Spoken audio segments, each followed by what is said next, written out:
پچھلے اتوار کو میں نے عرض کیا تھا کہ انسان جب اپنی اصلاح کی فکر میں ہو اور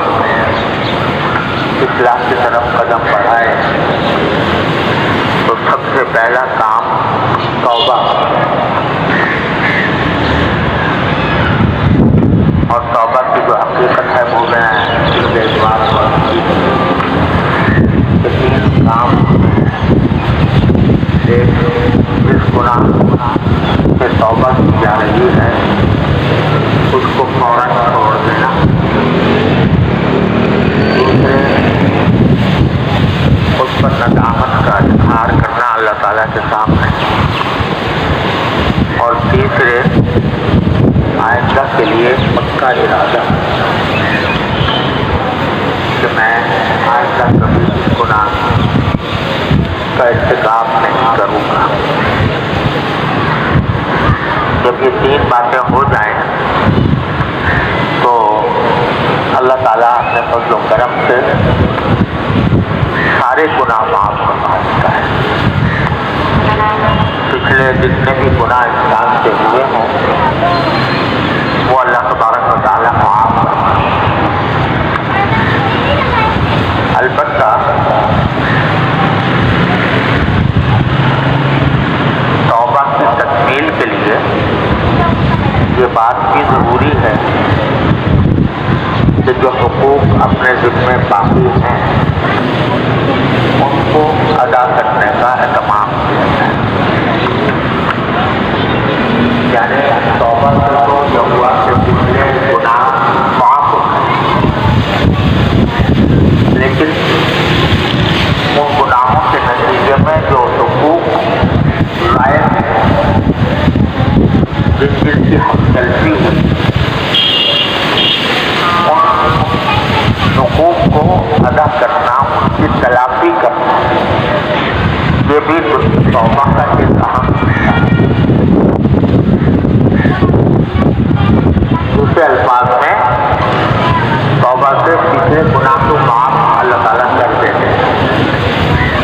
اور انسان کو مطمئن ہو جانا چاہیے کہ میرے توبہ کے بعد اللہ تعالیٰ نے میرے سارے گناہ معاف فرما دیے۔ لیکن جن کاموں کی تلافی ممکن ہے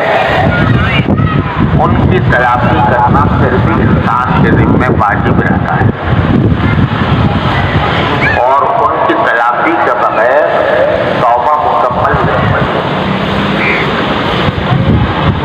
اب جو حقوق انسان کے ذمہ ہیں کچھ تو اللہ تبارک و تعالیٰ کے ہیں اور کچھ بندوں کے ہیں۔ اللہ تبارک و تعالیٰ کے جو حقوق ہیں ان میں فرائض ہیں، جیسے نماز ہے، روزہ ہے، زکوٰۃ ہے، حج ہے، یہ فرائض ہیں۔ تو اگر ان فرائض کی ادائیگی میں کوتاہی ہوئی ہے، مطلب یہ ہے کہ نمازیں قضا ہو گئی ہیں، روزے قضا ہو گئے ہیں، زکوٰۃ ٹھیک ٹھیک ادا نہیں کی، حج فرض ہو گیا تھا مگر نہیں کیا، تو ان عبادات میں جو فرائض ہیں ان کی تلافی یہ بھی توبہ کے بعد ضروری ہے۔ ایک تو حقوق اللہ کے خلاف کام کرنا یہ ہوتا ہے کہ کسی نے کسی گناہ کا ارتکاب کر دیا، الیاذ باللہ کسی نے جھوٹ بول دیا، تو جھوٹ بولنا اللہ تعالیٰ کے حق کے خلاف ہے، اللہ تعالیٰ کے حکم کی نافرمانی ہے۔ تو جب ایک مرتبہ آدمی نے توبہ کر لی تو جھوٹ کا گناہ معاف ہو گیا۔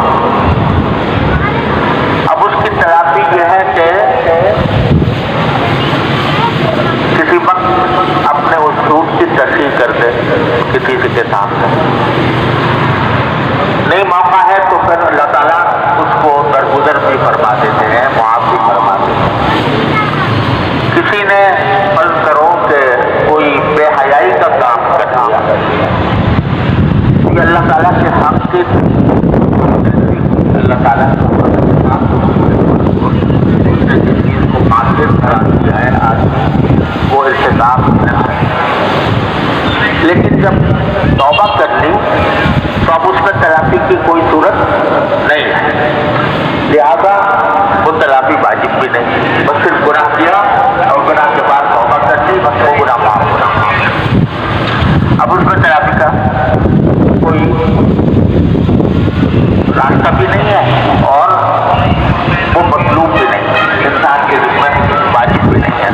سوچنا ہے کہ گناہ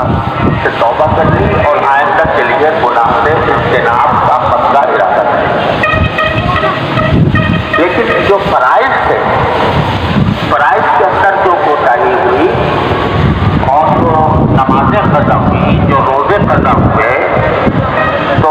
ان کی تلافی ممکن ہے، اور ممکن ہے تو ان کو قضا کریں، ان کو ادا کرنے کی فکر کریں۔ یہ بھی تکمیل توبہ کے لیے ضروری ہے، اور اس کے لیے آدمی کو، ہر آدمی کو یہ سوچنا چاہیے کہ نماز فرض ہوتی ہے انسان کے بالغ ہونے سے،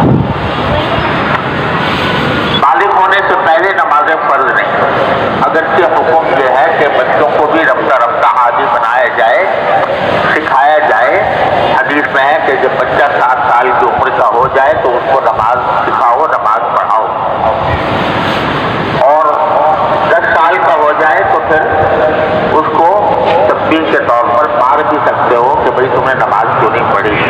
لیکن شرعاً اس کے ذمہ فرض نہیں۔ بالغ جب ہو جاتا ہے انسان تو پھر بالغ ہونے کے وقت سے انسان کے اوپر نمازیں فرض ہوتی ہیں۔ بالغ ہونے کے معنی یہ ہے کہ یا تو بلوغ کی علامتیں ظاہر ہو جائیں، مردوں کے اندر مثلا احتلام ہونے لگے، یا بچیوں میں ان کو ماہواری آ جائے، تو اس سے وہ بالغ سے ثبوت کی جاتی ہے۔ اب یہ اندازہ لگائیں کہ میرے بالغ ہونے سے لے کر اب تک میں نے مجھ سے کچھ نمازیں قضا ہوئی ہیں کہ نہیں، اگر ہوئی ہیں تو ان کا حساب رکھیں، اور اصل بات تو یہ ہے کہ اس کو جلد از جلد قضا کرنے کی کوشش کریں۔ مثلا کسی کی 100 نمازیں ہیں، 200 ہیں، 300 ہیں، 400 ہیں، 1000 ہیں، تو ان کو وہ قضا کریں، اور جتنا وقت بھی زیادہ سے زیادہ دے کر نمازیں قضا ہو سکیں وہ کرے۔ اور اس کا ایک آسان طریقہ بزرگوں نے یہ بھی فرمایا ہے کہ ہر فرض نماز کے ساتھ ایک فرض نماز قضا کی نیت سے پڑھتا رہے، اور نیت یہ کرے کہ میرے ذمے جو آخری فرض تھی اور میں نے ادا نہیں کی، وہ آخری نماز میں ادا کر رہا ہوں، یہ نیت کر کے شروع کرتے۔ فجر کی نماز کے بعد فجر کی نماز، کہ آخری فجر کی نماز جو مجھ سے پیدا ہوئی تھی وہ میں پڑھ رہا ہوں اور اس کو ادا کر رہا ہوں، اور ظہر کی نماز کے ساتھ ظہر کی کہ آخری جو ظہر کی قضا ہوئی تھی وہ میں پڑھ رہا ہوں عصر کے ساتھ، اور عصر کی نماز کے بعد اگرچہ نفلیں منع ہیں، فجر کے بعد بھی نفلیں منع ہیں، لیکن قضا کرنا جائز ہے۔ فجر کی نماز کے بعد بھی قضا کی جا سکتی ہے، عصر کے بعد بھی قضا کی جا سکتی ہے، مغرب کے بعد مغرب کی، عشاء کے بعد عشاء کی۔ اس طرح اپنے ساری پچھلی زندگی کی نمازیں قضا کرنا یہ انسان کے ذمے توبہ کی تکمیل کے لیے ضروری ہے۔ آج کل بعض لوگوں نے یہ مشہور کر دیا ہے کہ اگر کسی شخص نے توبہ کر لی، نمازیں پچھلے زمانے میں نہیں پڑھی تھی تو بس توبہ کر لے تو کافی ہے، پچھلی نمازوں کو قضا کرنے کی ضرورت نہیں ہے۔ یہ بات صحیح نہیں۔ رسول کریم صلی اللہ علیہ وسلم کا ارشاد ہے کہ من نام عن صلاۃ او نسیها فلیصلیها اذا ذکرها فإن ذلک وقتها، کہ اگر کوئی شخص کسی نماز سے سو گیا تھا، سونے کی وجہ سے نماز چلی گئی، یا بھول گیا تھا، بھولنے کی وجہ سے نماز چلی گئی، تو پھر جب بھی اس کو یاد آئے تو اس کو ادا کر لے، کیونکہ وہی اس کا وقت ہے۔ یہ الفاظ ہیں حدیث پاک صلی اللہ علیہ وسلم، حضور اکرم صلی اللہ علیہ وسلم کی حدیث پاک ہے۔ تو جب بعض لوگ کہتے ہیں کہ بھول کر تو چھوڑی ہو اس کی تو قضا ہے، اور جان بوجھ کر جو چھوڑی ہو اس کی قضا نہیں، عجیب فلسفہ ہے۔ یعنی ایک آدمی نے بھول گیا، بھول کر نماز چھوڑ دی، تو یہ تو اس طرح سے ایک عذر ہو گیا نا، اس عذر کی وجہ سے نماز چھوڑی ہے تو پھر اس کی قضا لازم قرار دی۔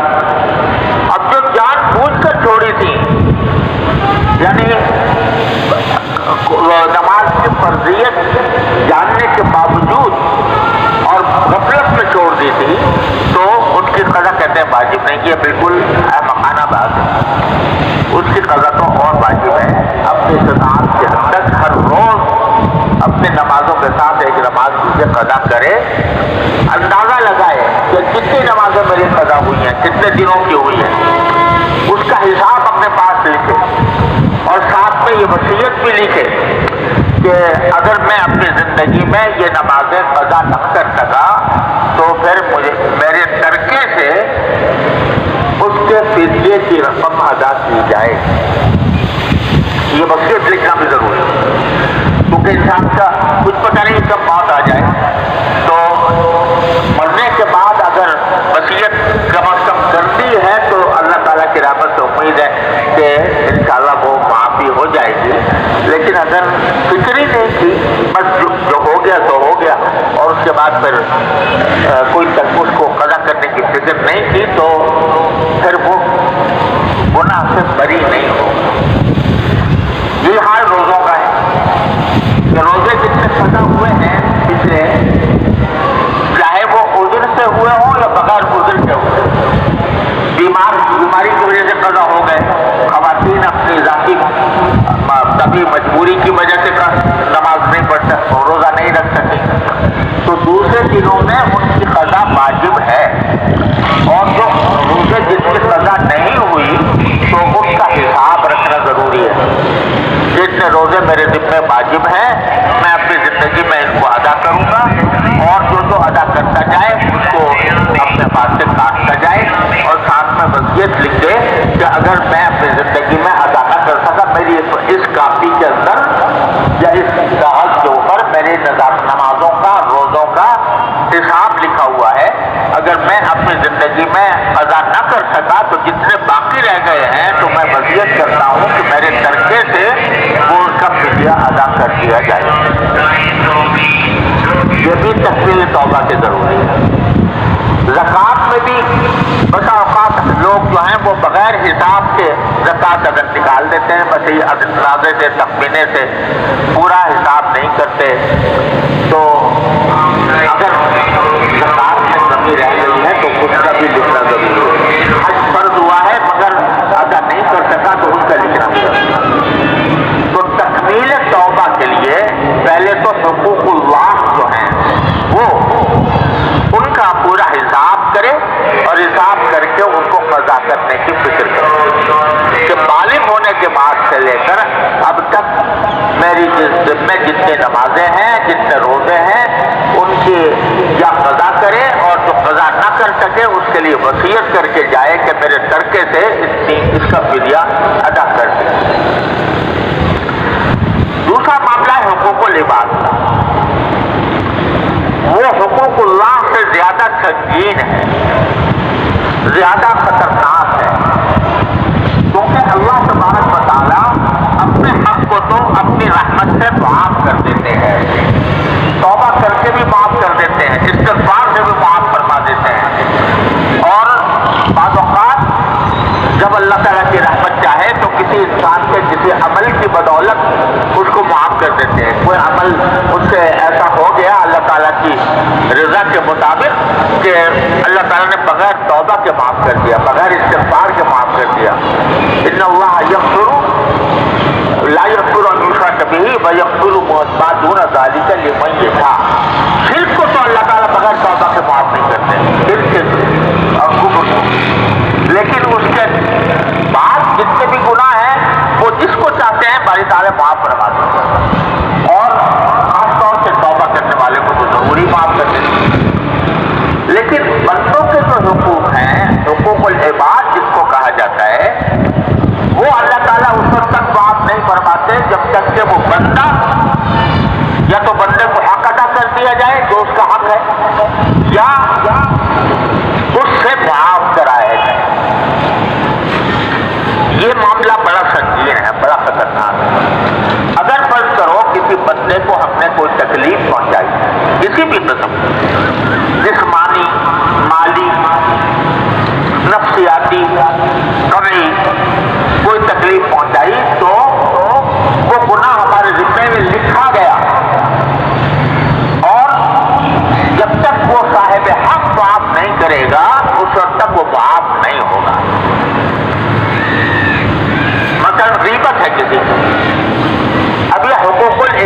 میں سے ہے کہ کسی بندے کی کسی مسلمان کے پیٹ پیچھے اس کی برائی نہ کی جائے.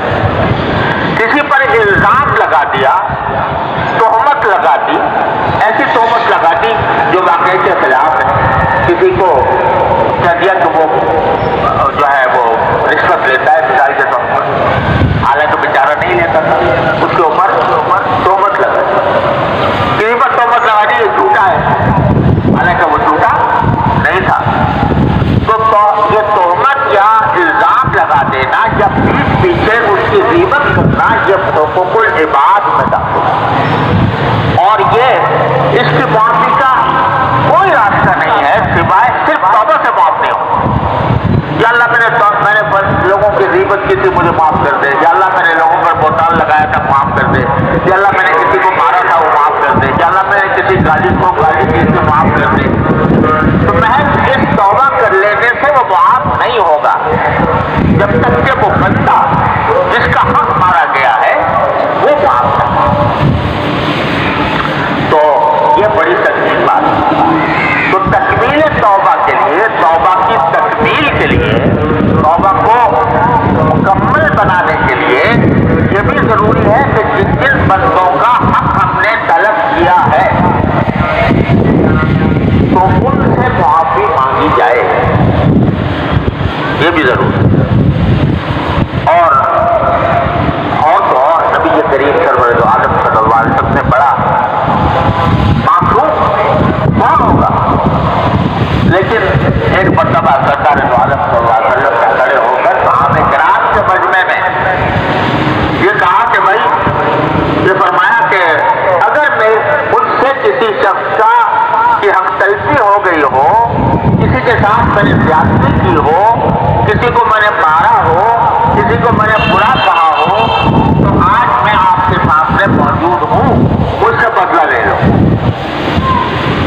مجھ سے بدلہ لے لو.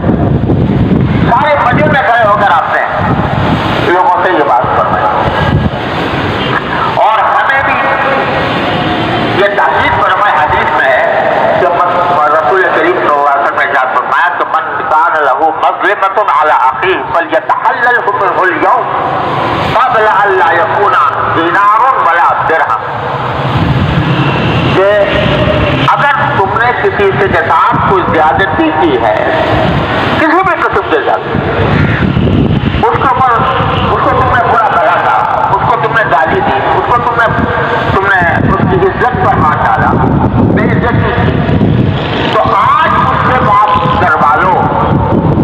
آج معاف کروا لو. قبل ان یکون لا یکون دینار ولا درہم, اس وقت کے آنے سے پہلے معاف کروا لو جب کہ نہ دینار ہوگا نہ درہم ہوگا, نہ پیسہ روپیہ پیسہ کچھ بھی نہیں ہوگا. لیکن آخرت میں آدمی جب جائے گا نا تو سارے پیسے مال دولت جو کچھ یہیں چھوڑ کے چلا جائے گا. وہاں نہ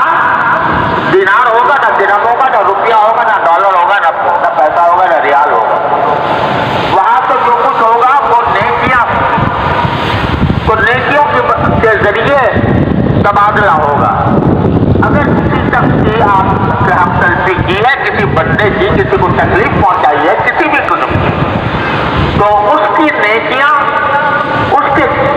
تمہاری نیکیاں اس کو دی جائیں گی, اس کا حق ادا کرنے کے. تم نے جو نمازیں پڑھی تھی, تم نے جو روزے رکھتے تھے, تم نے جو صدقے کیے تھے, وہ تمہارے نامہ اعمال سے اٹھا کر اس بندے کے نامہ اعمال میں ڈال دیے جائیں گے جس کی تم نے ہم تلفی کی. وہاں تم پیسے دے کر بات نہیں کرا سکو گے, پیسے ہوں گے ہی نہیں, ہوں گی تو نیکیاں ہوں گی,